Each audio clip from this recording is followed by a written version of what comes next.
Hello நண்பர்களே, மூணாவது எபிசோடோட ஸ்டார்டிங்ல ஹீரோவோட உடம்புல அந்த பெரியவர் ஒரு வெட்டு போட்டார் பாத்தீங்களா, அந்த காயத்தை தான் பார்த்துட்டு இருக்கான். ஆனா இப்ப அந்த புழு மாதிரி ஊறுறது எதையும் காணோம். அதுக்கப்புறம் அவனோட பையன்கிட்ட நடந்த விஷயத்த சொல்றான். நான் இந்த மாதிரி ஒரு மரத்துக்குள்ள போன சாராதான் போக சொன்னா, ஆனா பின்னாடியே வரேன்னு சொன்னா அவளை காணோம் அப்படின்னு. சரி, இன்னும் அவ உயிரோட தான் இருக்காளான்னு இவன் கேட்டா ஹீரோ கிட்ட அதுக்கு பதில் இல்ல. சரி, எப்படிதான் நீங்க வந்தன்னு கேட்டா அந்த பெரியவர் பார்த்த விஷயத்த சொல்லாம நானே திக்கு தடுமாறி வழியை கண்டுபிடிச்சிட்டு வந்துட்டேன் அப்படின்னு சொல்றான். பட் இதுல அந்த பையனுக்கு நம்பிக்கை இல்ல. இவன் ரொம்பவே டிப்ரெஷன்ல இருக்கான்.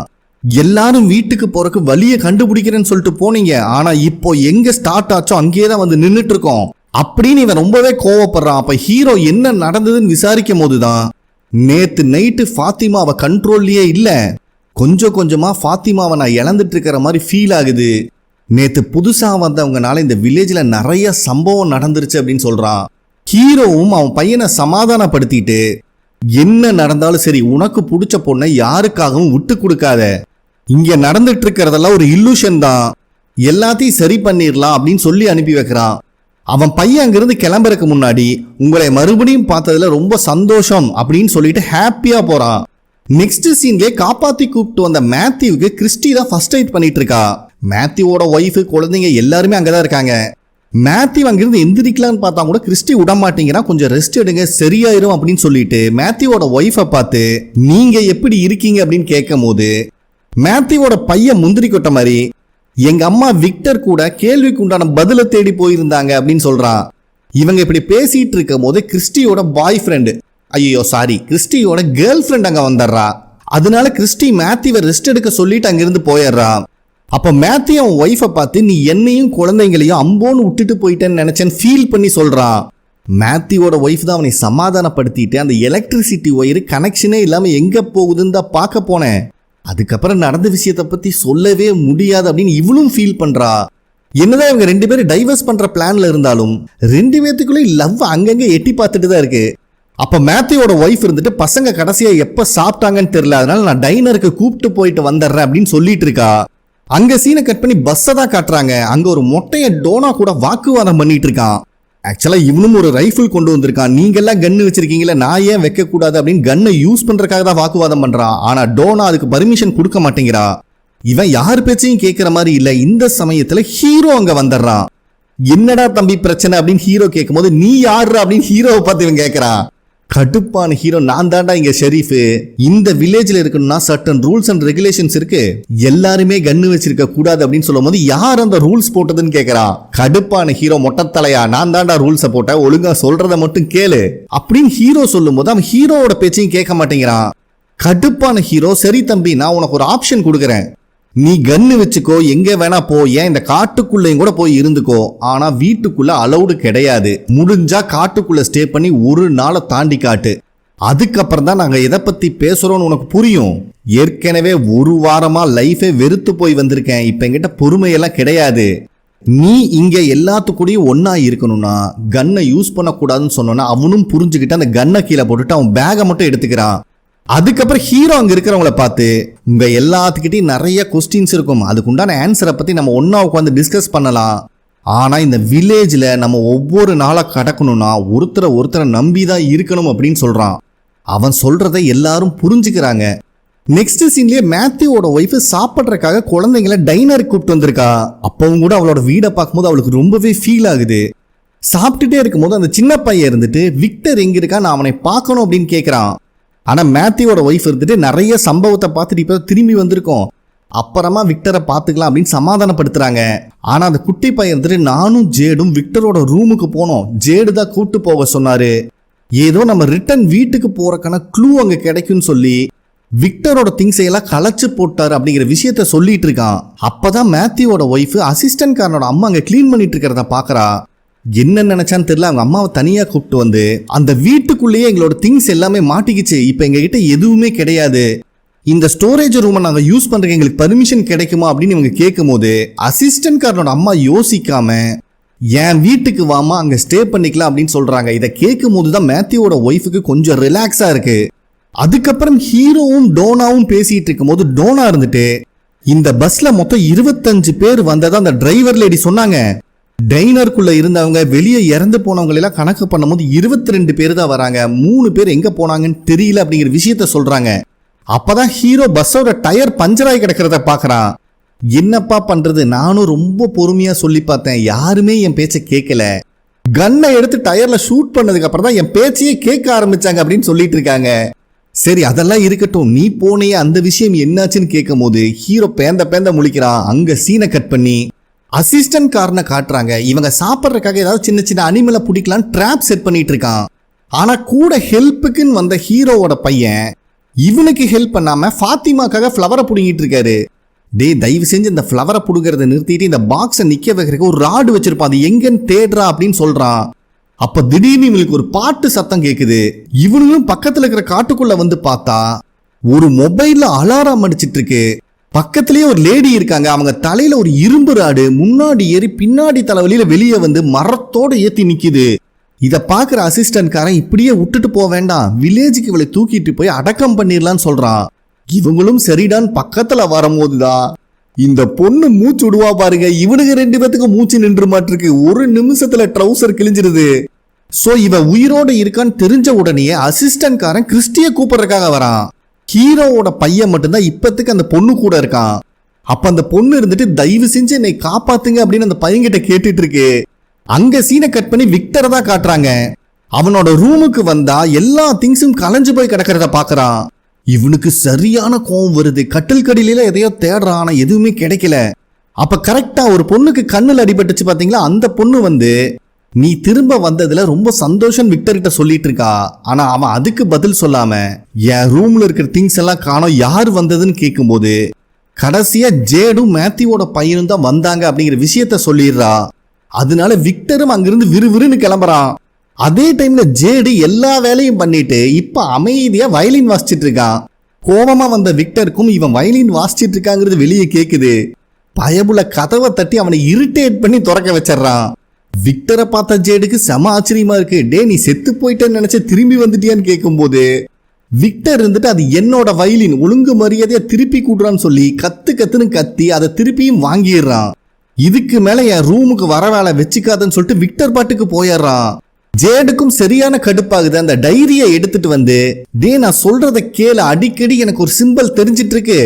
அசிஸ்டன்ட் காரனோட அம்மா தான் இந்த டைரியை கொடுத்தாங்க. இந்த டைரி ஃபுல்லா இந்த சிம்பிளை தான் யாரோ வரைஞ்சு வச்சிருக்காங்க. கண்டிப்பா இது யாருன்னு உனக்கு தெரியும்.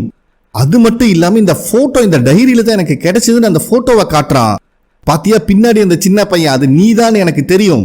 சோ இந்த சிம்பிளை பத்தி உனக்கு ஏதாவது தெரிஞ்சதுன்னா சொல்லுடா, அது நம்ம வீட்டுக்கு போறக்குண்டான வழியாவும் கூட இருக்கலாம் அப்படின்னு கேட்கும்போது விக்டர் அதுக்கு பதில் சொல்லாம உனக்கு சொந்தமில்லாத பொருளை தொடர வேலை வச்சுக்காத, இதுக்கு மேல எங்கிட்ட இருந்து கொஞ்சம் விலகியே இருன்னு சொல்லிட்டு போயிடுறான்.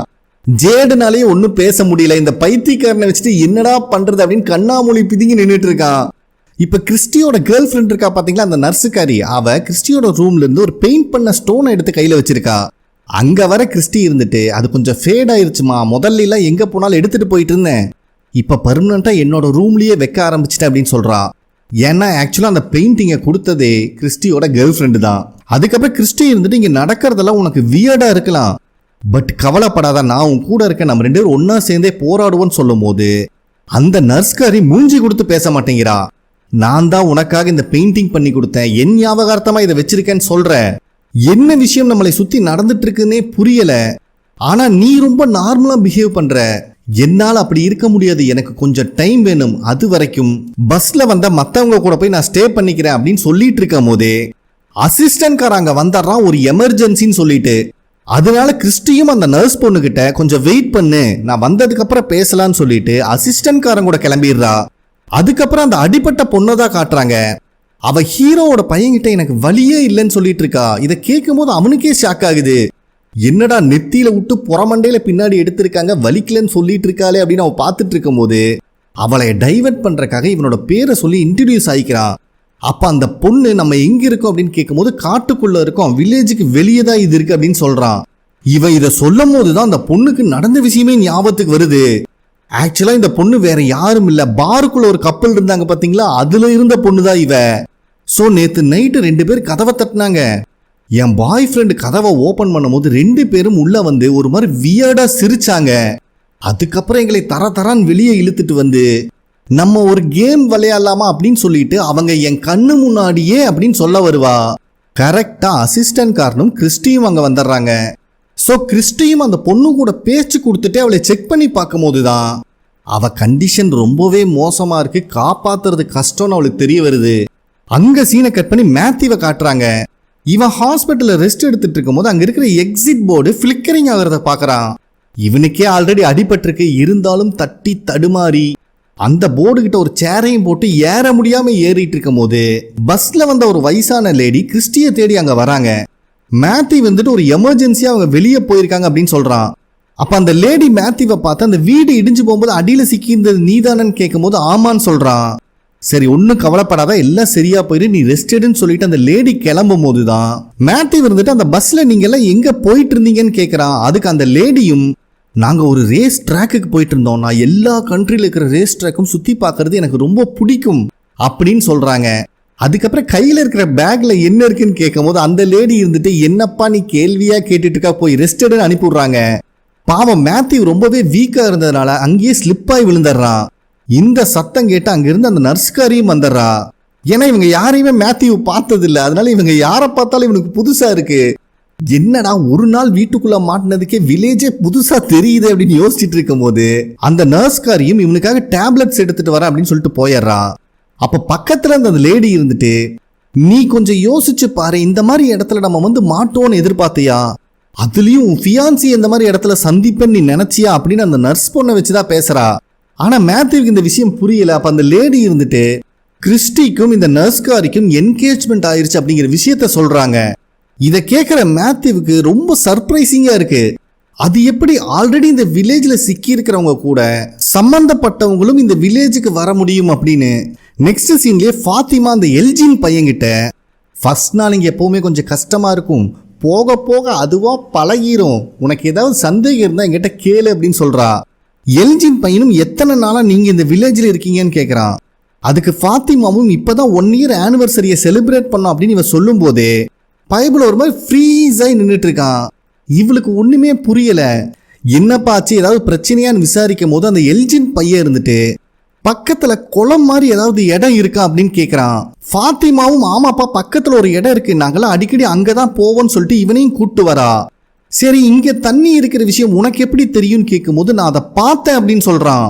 இதை கேட்கும் போதே ஃபாத்திமாக்கு புரிஞ்சிருது, அப்படின்னா பஸ்ல ஒருத்தன் கனவு கண்டுட்டு வந்தானே அவன் நீதானான்னு கேட்கும் போது இவனும் ஆமான்னு ஒத்துக்கிறான். அதுக்கு ஃபாத்திமாவும் நீ அதை நினைச்சு ஃபீல் பண்ணாத, இந்த இடத்துல இருக்கிறவங்களுக்கெல்லாம் வியர்டா கனவு வரதும் நம்மளை சுத்தி சில இல்லூஷன்ஸ் எல்லாம் நடக்கிறதும் ரொம்ப நார்மலான விஷயம் தான் அப்படின்னு இவ சொல்லிட்டு இருக்கும் போதே அந்த எல்ஜின் பையன் அந்த லேக்க ஒரு மாதிரி வித்தியாசமா பார்த்துட்டு இருக்கான். நெக்ஸ்ட் சீன்லயே கிறிஸ்டி அந்த பொண்ணை செக் பண்ணிட்டு ஹீரோவோட பையன்கிட்டையும் அசிஸ்டன்ட் காரங்கிட்டையும் அந்த பொண்ணோட கண்டிஷன் ரொம்பவே கிரிட்டிக்கலா இருக்கு, நீங்க நினைக்கிற மாதிரி நான் பெரிய டாக்டர்லாம் இல்ல, இந்த பொண்ணை ஒரு பெரிய ஹாஸ்பிட்டல் கூப்பிட்டு போனாலும் கூட எக்ஸ்பீரியன்ஸான டாக்டரா இருந்தாலும் அந்த ராடை ஆப்ரேட் பண்ணி வெளியே எடுக்கிறதுக்கு 15 மணி நேரமாவது குறைஞ்சபட்சம் டைம் ஆகும், நம்ம கிட்ட பெரிய கிளினிக்கும் இல்லை, எக்ஸ்பீரியன்ஸ் டாக்டர்ஸும் கிடையாது, ஸோ அந்த பொண்ணை காப்பாத்துறது ரொம்பவே கஷ்டமான விஷயம் அப்படின்னு சொல்றா. அதுக்கு ஹீரோவோட பையன் இருந்துட்டு அவ்வளோ பெரிய ராடு மண்டையில ஏறி இருக்கா, வழியே இல்லைன்னு சொல்லிட்டு இருக்கா, அதுதான் எனக்கு புரியலன்னு சொல்லும் போது கிறிஸ்டி இருந்துட்டு அது ஸ்ட்ரெயிட்டா அவன் மூளைக்குள்ள ஏறி வெளியே வந்திருக்கு, அந்த ராடு மண்டையிலேயே ஸ்ட்ரக் ஆகி நிக்கிறனால அவளுக்கு பெயின் தெரியல அப்படின்னு சொல்லிட்டு இருக்கும் போதே அசிஸ்டன்ட் காரன் சீக்கிரம் இருட்டாயிரும், நம்ம எப்படியாவது இவளை கூட்டு போகணும்னு சொல்றான்.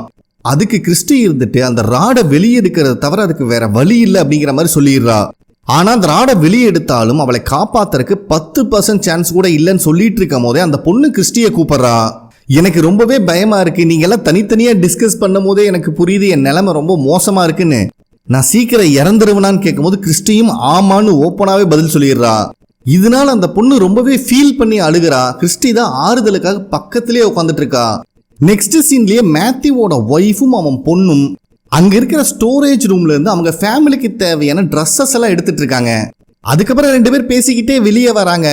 அப்ப மேத்யூவோட ஒய்ஃப் இருந்துட்டு அப்பா ஹாஸ்பிட்டல்ல இருந்து டிஸ்சார்ஜ் ஆகிற வரைக்கும் நம்ம அசிஸ்டன்ட் காரன் வீட்டுல இருந்துக்கலாம் அப்படின்னு சொல்லிட்டு இருக்கும் போதே அவங்க கண்ணுக்கு ஆப்போசிட்ல குழந்தை உருவத்துல 2 பேய் நின்றுட்டு இருக்கிறது தெரியுது. ஒரு நிமிஷத்துல வெடவெடத்து போறாங்க. அந்த பொண்ணுக்கு ஒண்ணுமே தெரியல, அம்மா என்னாச்சு ஏன் இப்படி ஷாக் ஆகுறீங்க அப்படின்னு கேட்கும் போது மேத்யூவோட ஒய்ஃப் மறுபடியும் திரும்பி பாக்குறாங்க, அங்க யாரையுமே காணோம். ஐயையோ இதுக்கு மேல இங்க இருக்க கூடாது, ஃபர்ஸ்ட் வா கிளம்பலான்னு அந்த பொண்ணு அவசர அவசரமா கூப்பிட்டு போறாங்க. அதே டைம்ல ஹீரோ அவன் ஒய்ஃபோட கல்லறைக்கு வந்து அவகிட்ட மனசை விட்டு பேச ஆரம்பிக்கிறான். உனக்கு தான் தெரியுமே நம்ம பையன் ஃபாத்திமாவை நினைச்சு ரொம்பவே ஃபீல் பண்றான், பேசாம கூடிய சீக்கிரம் 2 பேர்த்து கல்யாணம் பண்ணி வச்சிடலாமா அப்படிங்கிற மாதிரி இவனே கேட்டுட்டு, ஆமா எல்லாத்தையும் நீ பார்த்துட்டு இருக்க, உனக்கு தெரியாது ஒன்றும் இல்லை அப்படின்னு இவனே பதிலும் சொல்லிக்கிறான். அதுக்கப்புறம் இவன் மீட் பண்ண அந்த வயசான ஆளை பத்தி சொல்றான். நான் ஒரு பில்டிங்குள்ள ஒரு ஆளை சந்திச்சேன், அந்த ஆளுக்கு எப்படி உன் பேரும் நீ என்கிட்ட பேசின விஷயமும் தெரியும், அதுவும் கூட பரவாயில்ல, அந்த பில்டிங் விட்டு வெளியே வந்த அடுத்த செகண்ட் அங்க பில்டிங் இருந்ததுக்கான அடையாளமே இல்லாம போச்சு, ஒருவேளை நீ சொன்ன மாதிரி ஏன் இங்க நடக்கிறதெல்லாம் உண்மையா இருக்க கூடாது அப்படின்னு இவன் பேசிட்டு இருக்கும் போது அங்க சீனை கட் பண்ணி மேத்யூவோட ஒய்ஃபை தான் காட்டுறாங்க. இவங்க எடுத்துட்டு வந்த ட்ரெஸ் எல்லாம் அரேஞ்ச் பண்ணி வச்சிட்டு இருக்காங்க. ஆனா மேத்யூவோட பொண்ணு இருந்துட்டு, ஒழுங்கா உண்மையை சொல்லிரு, வர வழியில அப்படி என்னத்தை தான் பார்த்தேன், ஏன் இவ்வளவு நர்வஸா இருக்கு அப்படின்னு கேட்கறான்.